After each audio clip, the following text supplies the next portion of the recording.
प्रणाम। हम किरण शर्मा, हम मंजू शर्मा अपना चैनल पर स्वागत करछी। नमस्ते प्रणाम सब दीदी भाईजी जते दाई माय चाची भैया सब गोटन के प्रणाम करै छी। और हम दोनों देवरानी जेठानी जा रहल छी बहुत प्यारा से बेटी विवाह गीत बनवा सब फुल वाच के सुनब, कमेंट करब, शेयर करब, लाइक करब और हमरा सबके नहीं भूलब। बहुत प्यारा सब बहुत दर्द भरा गीत है, सब जरूर सुनब और जरूर कमेंट करब आ कमेंट में बॉक्स में जरूर लिखब गीत केहन लागल। पूरा फुल वाच के गीत सुनब आ जहिना प्यारा से बात दै छी तहिना दैत रहब, नहीं भूलब कखनो।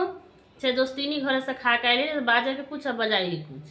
नहीं झूठे कोई एकरा बात में नहीं रहब। अहाँ सब ओनाहिते कनी तबियत खराब जगह बुझाए ताहि दुआरे कमे के बजाइए।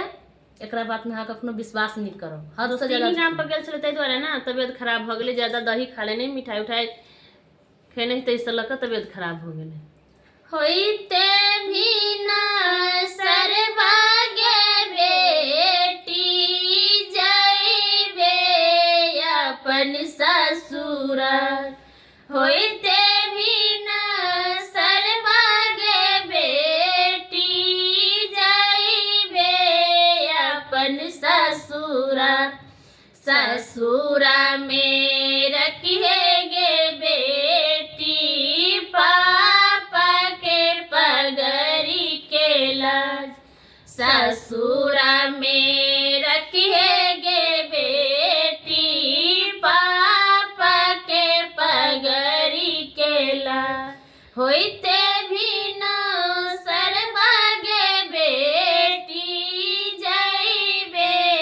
अपन ससुर, होइते भी न सर्वगे बेटी जइबे अपन ससुर, ससुर में रखिएगे बेटी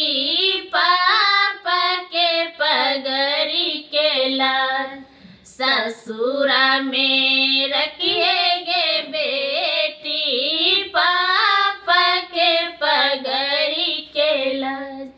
बाबा घर बार कलियोगे या माए को नहीं अपराध, बाबा घर बार कलियोगे या माए को नहीं अपराध, ससुर में रखबोगे या माँ पापा के पगड़ी के लाज, ससुर में रखबोगे अम्मा पापा के पगड़ी के लाज, ससुर में रखबोगे अम्मा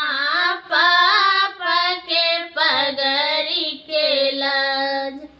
ससुर में रखबोगे अम्मा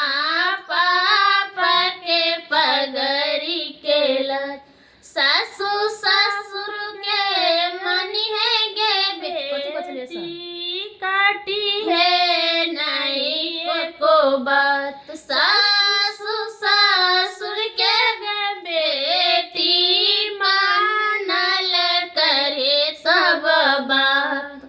सपना सबर जतन ये काटी है नहीं को बात, अपना सबर गोतन के खड़ी है न